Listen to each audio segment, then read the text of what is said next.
বন্ধুর বাড়ির ফুলের গন্ধ আমার বাড়ি। ঈদকে ঘিরে মুক্তিপ্রাপ্ত সিনেমার রেশ কাটতেই প্রেক্ষাগৃহে মুক্তি পেল নতুন সিনেমা।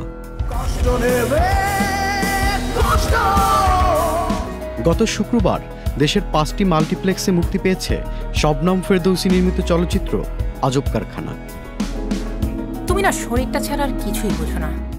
অনেক চ্যালেঞ্জের মধ্যে যেতে হয়েছে। করোনার সময় আমরা কিভাবে মিউজিক করেছি, এডিট করেছি, মানে সেটা একটা যুদ্ধের মতো ছিল বিষয়টা। একজন রকস্টারের জীবনকে কেন্দ্র করে এগিয়েছে আজব কারখানার গল্প। গ্রাম বাংলার বাউল শিল্পীদের সংস্পর্শে এসে নিজের জীবনের নতুন অর্থ খুঁজতে শুরু করেন একজন রকস্টার। ওরে একবার ডাক দিয়ে দেখো আমি।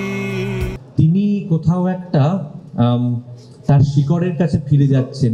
এইটা যদি আমি এক কথায় বলি, এই গল্পটা শোনা মাত্র আমার একটা তার প্রতি আকর্ষণ জন্মায়। গল্পে আবহমান বাংলার বিভিন্ন গানের ধারা, ঘরানা ও মর্মবাণী তুলে ধরেছে। উঠে এসেছে শিল্পী ও শিল্পীর জীবনের সংগ্রামের গল্প। কালীপেটে গান হয়ে বলেই তো কালীপেটের কষ্ট বললে তাই। সিনেমাটিতে মূল চরিত্রে অভিনয় করেছে ওপার বাংলার জনপ্রিয় অভিনয় শিল্পী পরমব্রত চট্টোপাধ্যায়, বাংলাদেশি মডেল অভিনেত্রী শাবনাজ সাদিয়া ইমি সহ শোবিজের একঝাঁক পরিচিত মুখ। এ সময় অভিনেত্রী ইমি দর্শকদের সাথে সিনেমা দেখার অনুভূতি প্রকাশ করে বলেন, দর্শকের সাথে বসে দেখার অনুভূতিটা অন্যরকম একেবারেই। কারণ হচ্ছে দর্শকের সঙ্গে দেখতে গেলে দর্শককে পাশে রেখে নিজে একজন দর্শক হয়ে দেখা যায় এবং তাদের রিয়াকশনটা ফুললি এনজয় করা যায়। মুক্তির পর দর্শক ও নেটিজনদের প্রশংসায় ভাসছে আজব কারখানা।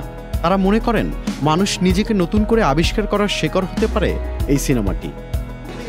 এই সিনেমাটা একদম এক নম্বরে, কারণ হচ্ছে প্রতিটা মানুষ নিজেকে খুঁজে পাবে, একদম নিজেকে কোনো না কোনোভাবে নিজেকে রিলেট করবে এবং নিজেকে নতুনভাবে আবিষ্কার করবে। এছাড়াও বাংলা লোকগানের শেকড়কে জানার জন্য সবচেয়ে গুরুত্বপূর্ণ ভূমিকা রাখবে এই সিনেমাটি, এমনটাই মনে করছে সাধারণ দর্শক ও চলচ্চিত্র সংশ্লিষ্ট ব্যক্তিরা।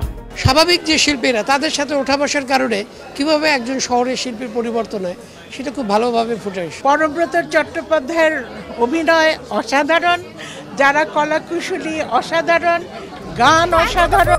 কেন তুমি আমাকে? আমি গন্ডার তাই। Tanfir Limon, channel I. 250-টিরও বেশি ডিজাইন অপশন নিয়ে ওয়ালটন স্মার্ট ফ্রিজ, বোঝে আপনার প্রয়োজন।